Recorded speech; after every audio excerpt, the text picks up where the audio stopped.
By the way, remember this exercise that we did where we pretended to have a picture that was stored on our computer and we had to create this script to read through our data and add a space or a blank if there's a 0, and if there's a 1 to add a star, which gave us a little Christmas tree. And although we've been using the REPL up until now, at the end of the day, all Python code, whether you're writing Python for games, whether you're writing Python for scripts to read your Excel spreadsheets, or maybe you're using Python to do some machine learning. At the end of the day, all we're doing is, well, we're writing a program, and then this program gets run by a machine. Something like this. Here I have a 1.py file that I've just created. And in here, as you can see, we have our script that we had in our REPL. But I've just created it on my computer. It's 1.py. I can name it whatever I want.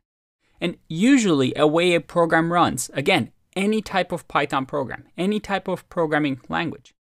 We can use something like our terminal. If you're on a Mac, you can use the terminal. Or if you have a Linux-based machine, you can use the terminal as well. Or if you're on a Windows computer, using the command prompt or the PowerShell.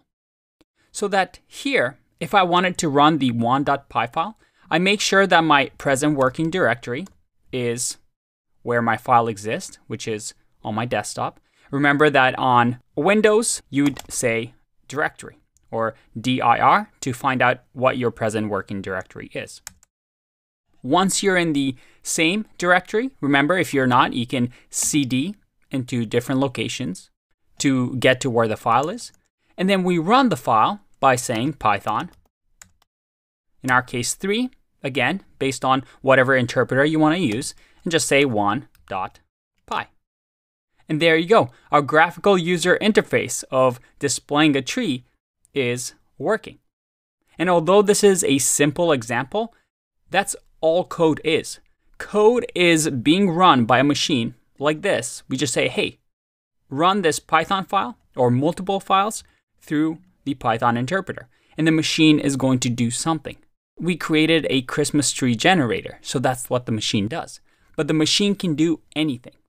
It can build games and run games. It can do machine learning models. It can do visuals.